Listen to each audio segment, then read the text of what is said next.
Bonjour tout le monde, chers parents artistes de la parentalité. Nous voici dans notre vidéo numéro 7 de mon défi, une vidéo inspirante par semaine. J'ai pris un petit peu de retard parce que nous venons de passer les fêtes de Noël et les fêtes de fin d'année. Donc vous m'en excuserez. Mais je reçois aujourd'hui une amie que j'ai rencontrée dans le cadre d'un des programmes de formation dont je vous ai déjà un petit peu parlé. Et j'ai la chance de la voir parce que je pense qu'elle va beaucoup nous inspirer. Christine est maman de 2 adolescents qui sont un peu en train de quitter le nid. Et ça n'a pas toujours été facile parce que pour ceux qui ont des enfants qui sont petits, moyens ou déjà adolescents, vous savez voilà de quoi il en retourne. Donc elle va un petit peu nous parler de comment ça s'est passé avec ses enfants et comment elle les a guidés vers justement ce quasi-départ du nid. Mais je vais laisser Christine se présenter un peu plus. Bonjour Christine. Alors, bonjour Anne-Marie, c'est je la suis ravie parole. d'être Merci à toi. là. Écoute, voilà, j'habite à Bruxelles, j'ai 50 ans, j'ai effectivement 2 enfants qui ont maintenant 22 et 25 ans. Donc, c'est plus vraiment des ados, c'est des adolescents, voire des jeunes adultes déjà quand même, quoi. Mon fils vient de terminer ses études et vient de commencer à travailler, donc c'est lui qui a 22 ans. Et ma fille en a 25 et a fini ses études, a parcouru un peu le monde pour faire un sas entre ses études et le monde professionnel. Et puis, elle a commencé à trouver du travail en début d'année passée, donc ça fait 1 an.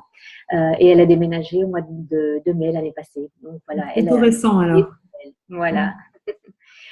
Et pour l'instant, je travaille dans une grande multinationale à Bruxelles et je suis en pleine transition professionnelle. J'ai aussi suivi toute une série de formations et je me disais que là maintenant, il était temps de faire autre chose qui avait plus de sens pour moi. Voilà, tu es un petit peu à une étape effectivement de ta vie, une nouvelle étape. Où les enfants sortent et on en parlera à la fin. Tu vas commencer un projet personnel. Tout à fait. Toi, ta particularité un petit peu, c'est que la vie fait que quand tes enfants étaient adolescents, tu t'es retrouvée maman seule en fait pour les accompagner sur leur chemin de l'épanouissement. Comment ça s'est passé ça? Parce que je pense qu'il y a beaucoup de parents, beaucoup de personnes qui se retrouvent dans cette situation et je pense que quand on est vraiment dedans, ça peut être vraiment difficile. Tu peux un petit peu nous partager ton parcours et voilà, comment tu as vécu ça? Tout à fait. Mais effectivement, quand mes enfants avaient 11 et 14 ans, voilà, la vie a fait que le papa de mes enfants et moi avons décidé de faire des routes séparées. Et donc, je me suis retrouvée avec un papa relativement absent, en tout cas au niveau du quotidien. Et donc, je me suis retrouvée avec une fille qui a décidé de faire sa crise d'adolescence là, à ce moment-là. C'était sa manière à elle de crier son désaccord et de dire qu'elle n'était pas heureuse avec ce choix de séparation de ses parents. Donc, elle s'est engouffrée dans une crise d'adolescence assez difficile pour moi. Elle a commencé à fumer, elle a commencé à sortir en boîte de nuit alors qu'elle avait 14 ans et demi, alors que voilà, en tout cas en Belgique, c'est interdit avant 16 ans. Elle mentait alors qu'elle était brillante au niveau de ses études, le niveau diminuait en flèche. Voilà, elle nous a fait 400 coups et c'était vraiment pas évident du tout. Et mon fils, pendant ce temps-là, heureusement, c'était un ange, en tout cas à ce moment-là. Et donc, voilà, au moins, je n'en avais qu'un des deux à gérer. Mais c'est vrai que dans des moments comme ça, j'avoue que je l'ai détesté, quoi. Vraiment, je l'ai haï. J'avais envie de la mettre en pension. D'ailleurs, je lui ai dit, si tu continues comme ça, je te mets en pension. Je ne veux plus te voir. C'était affreux. Et ça a duré un bon 2 ans. Ça a duré 2 ans, oui. Il a fallu s'accrocher. Oui, oui, tout à fait. Et évidemment, en parallèle, j'avais un boulot qui ne me plaisait pas beaucoup, mais il fallait vraiment que je m'accroche pour assurer la stabilité financière. J'étais en plein milieu de mon divorce. Donc, c'était vraiment des années… La totale, oui. Là, c'est ça exactement. Annus horribilis. C'était vraiment, vraiment des années très, très, très, très complexes. Et je pense que ce qui fait tenir, c'est les ressources autour de soi. C'est d'avoir des personnes ressources, des amis, de la famille, où on peut aller, Ah oui, ou chercher un peu d'empathie et de d'appui. l'empathie, de la compassion, ou alors simplement se changer les idées en disant, bon, je sais bien que c'est difficile pour toi, mais viens, on va se faire un ciné, on va manger un petit bout, on va au sauna, enfin bon, voilà. Et Parce que, ça aide beaucoup, je trouve, d'avoir des petits, se créer des petits espaces pour soi, même s'ils sont Mhm, au niveau du temps minuscules, mais vraiment d'aller chercher des ressources et du réconfort là. Ça, c'est mhm, très important. En tout cas, ça m'a beaucoup aidé. pour se ressourcer. Donc, c'est vraiment comme ça, en fait, que tu as tenu cette période difficile alors. Oui, vraiment, c'est en allant chercher les ressources là où elles étaient. J'ai été bénie, vraiment, j'ai eu énormément de chance. J'ai beaucoup d'amis qui sont de vrais amis avec un A majuscule. Mhm, Et vraiment se développe aussi une sororité comme ça, une espèce de chaîne d'entraide avec des gens qui vivent des choses mhm, similaires. Pas mal de mes amis ont vécu des séparations, des divorces mhm. plus ou moins en même temps, quelques-unes un peu avant, quelques-unes un peu après. Donc, on se serrait les coudes et c'était pas misérabiliste, c'était pas du tout de ce but-là, c'était Mhm. vraiment le but de se dire, bon, ben, on se soutient, c'est vraiment une espèce de Ouais. chaîne On se solidaire. soutient et on se comprend aussi. Et on se comprend certainement parce qu'on vit les choses similaires. C'est vrai que si on passe pas forcément par là, même si on fait preuve de bienveillance et d'empathie, on se rend pas forcément compte de ce que ça peut recouvrir. Tout à fait, oui. Et les enfants, maintenant, vous avez une très très bonne relation, je pense, hein, avec tes enfants. Euh, comment tu es parvenu à franchir cet obstacle? C'est vrai.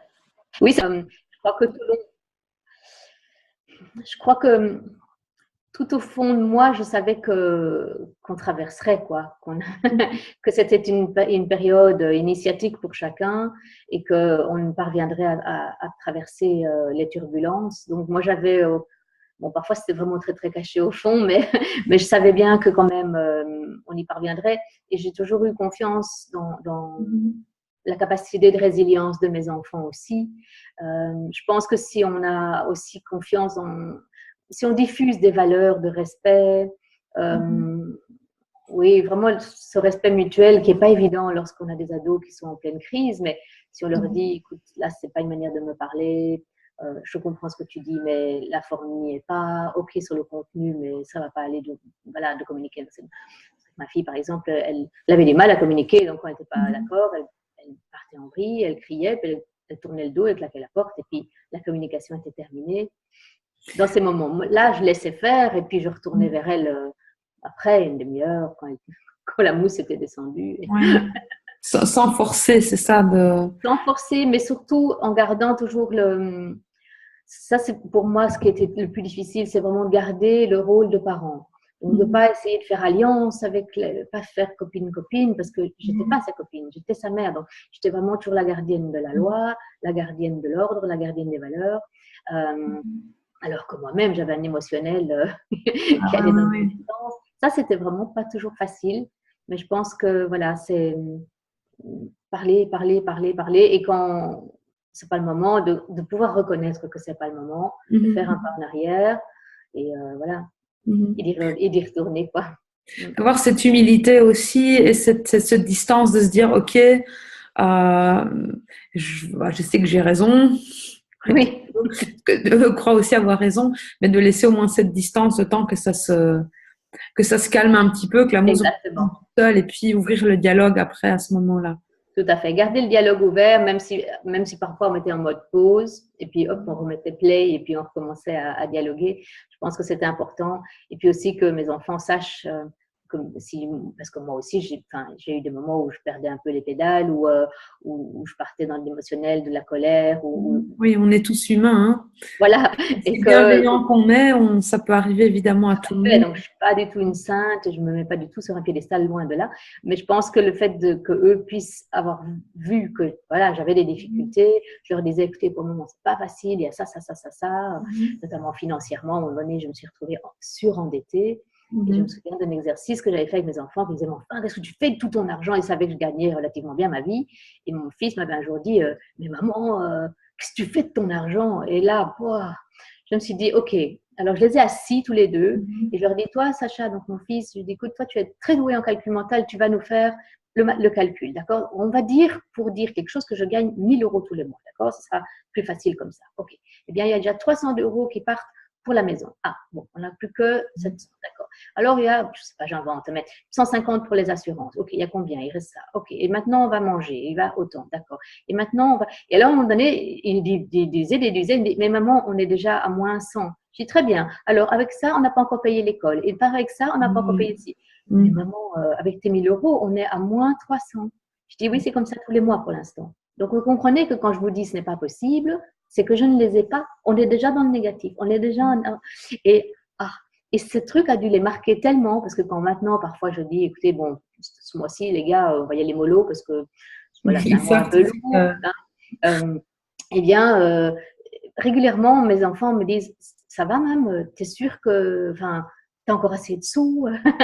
Et ça, c'est chouette, parce que je crois qu'ils ont vraiment compris quelque chose d'important là, alors que je les ai assis. Je les ai dit, écoutez, il y a quelque chose que vous ne comprenez pas dans le monde des adultes, et c'est normal que vous ne compreniez pas, mais je crois que c'est le moment de vous transmettre quelque chose d'important, la gestion d'un budget. Voilà. Après, je pense de ce que tu dis, je pense que tu as fait un pas vers eux. Et ça, c'est quelque chose que globalement, les enfants comprennent bien que si tu fais un pas vers eux, ils sont aussi contents de faire un pas vers toi, en fait. Je pense qu'après, de se retrouver quelque part au milieu du chemin, c'est ce qui marche assez bien, en fait, au niveau communication. Et puis, Tout à fait. ça renforce la relation, en fait. Tu leur as fait confiance en leur expliquant ce qui se passait. Voilà. Et quelque part, ils t'en ont remercié tu les as traités comme des adultes, entre guillemets, et eux se sont en retour traités, enfin, ils sont comportés comme des adultes. Tout à fait. Oui, oui, c'était vraiment un exercice magique que j'avais pas du tout prévu de faire, mais c'est vrai que ça a été tellement difficile quand j'ai entendu, mais qu'est-ce que tu fais de tout ton argent? Genre, tu es millionnaire et tu ne veux même pas nous donner l'argent de poche, 20 € par mois. Je dis, ben non, c'est pas un millionnaire et j'ai pas ces 20 € pour l'instant. Et je leur dis toujours et jamais sont des mots. J'ai appris à me méfier, quoi. Donc voilà, maintenant c'est comme ça et après les choses changent. C'est le mouvement de la vie. Pas de généralisation, en fait. Parce que exact, oui.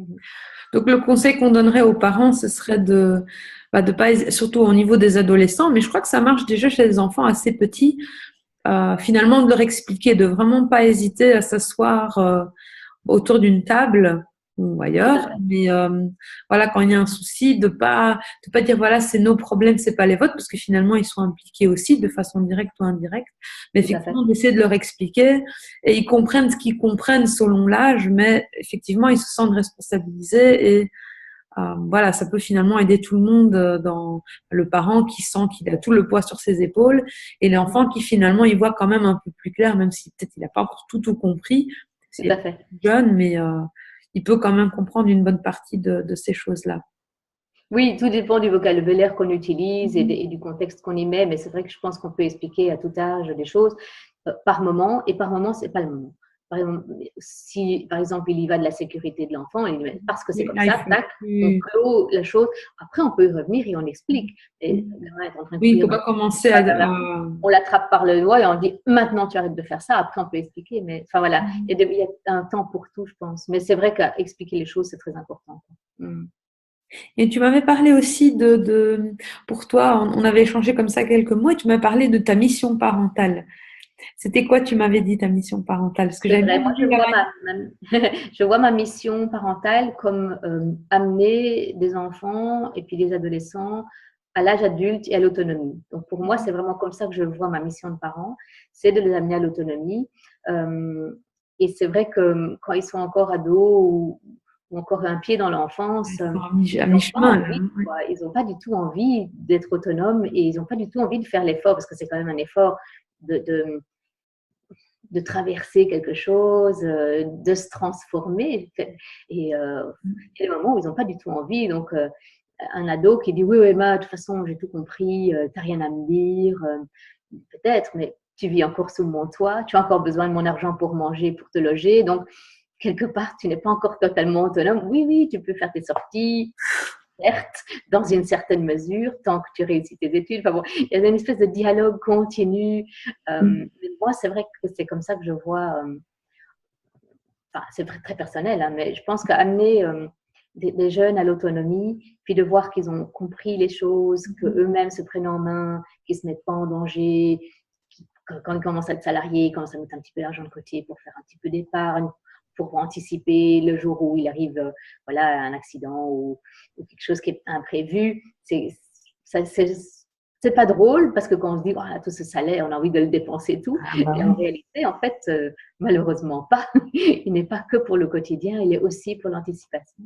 Donc pour moi, c'est comme ça que je vois les choses. C'est vraiment de les amener tout doucement et dans la manière dont ils travaillent, la manière dont aussi une hygiène de vie, au niveau du budget, vraiment au niveau relationnel, tout ça, d'être autonome, quoi.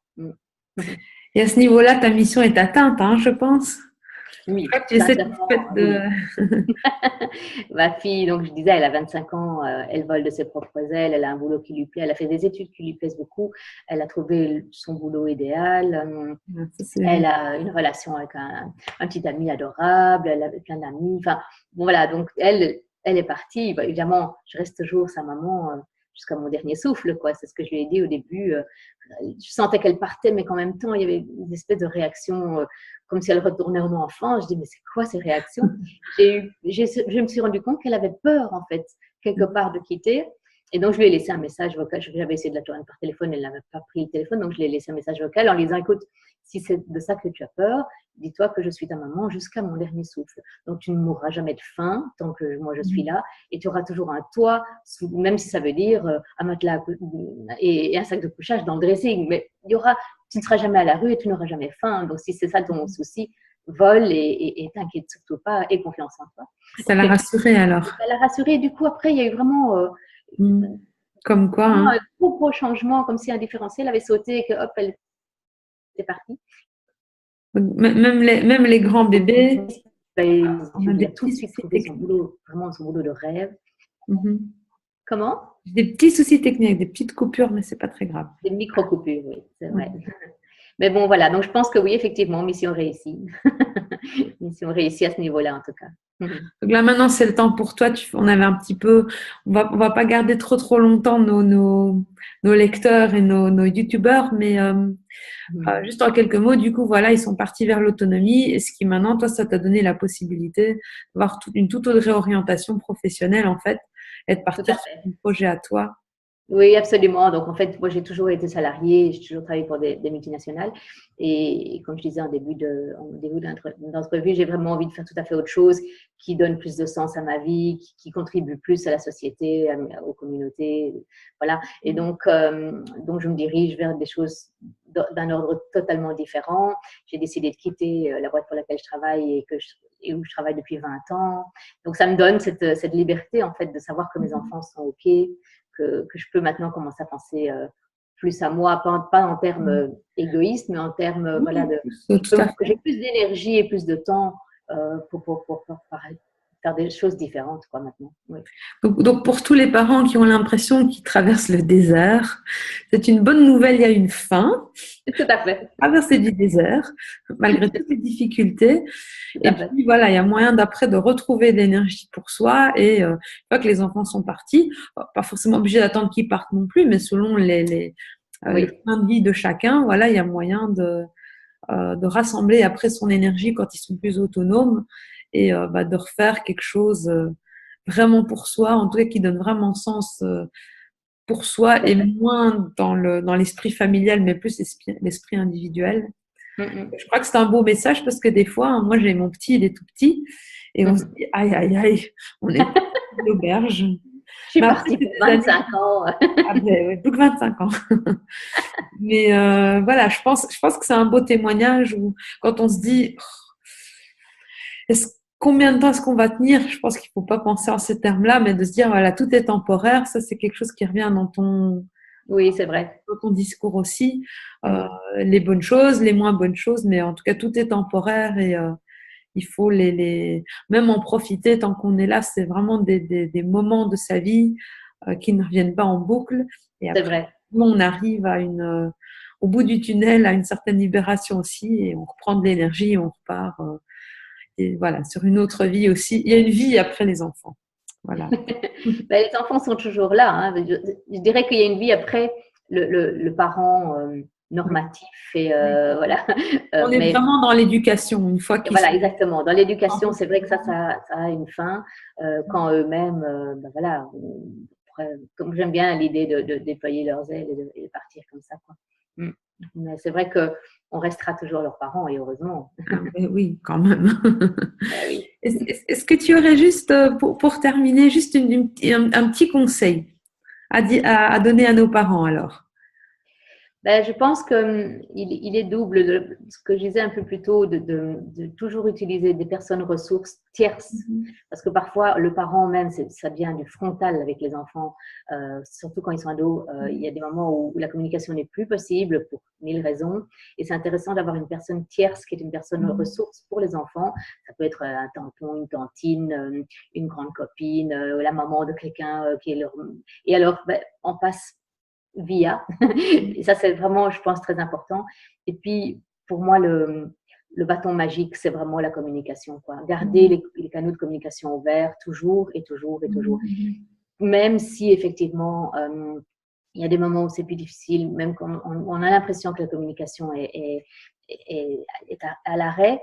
Je pense que c'est pas vrai. Je pense qu'il faut vraiment attendre. C'est cyclique, hein, donc il faut vraiment attendre que la vague passe et puis revenir à quelque chose de plus calme et peut-être travailler sur soi aussi, de dire bon ben voilà, moi c'est pas évident pour le moment, ça va aller mieux tout à l'heure, mais vraiment garder les communications tout le temps ouvertes et dire aux enfants qu'on les aime, dire aux enfants qu'on a confiance en eux et qu'on est fiers d'eux tout le temps. Parce que c'est ce qu'ils cherchent, hein, même avec la provocation. Ils veulent s'assurer qu'on les aime tellement. Et qu'on les cadre, ils ont besoin d'être cadrés. C'est ça qui est assez étonnant, c'est qu'un enfant, enfin un ado teste les limites, et en fait, on est là pour leur mettre les limites. Et Comme donc, des enfants de 3 ans, hein. Il y a une boucle qui se refait apparemment. Tout à fait. Un très très grand merci Christine en tout cas avec grand plaisir. Pour tout ce partage. Avec grand plaisir. Je pense qu'il y a beaucoup de valeurs et beaucoup de pépites à les trouver dans ce que tu nous as partagé. Et j'espère que ça aura inspiré les parents qui traversent en ce moment plus ou moins la même chose, en tout cas des passages un peu difficiles. Voilà. Et une note d'espoir. Il faut garder l'espoir. Une note d'espoir, voilà. Il y a une lumière à la fin du tunnel. Exactement. Merci beaucoup. Merci à toi. Merci. Et à très bientôt. À bientôt, Marie. Au revoir. Merci beaucoup. Ciao, ciao.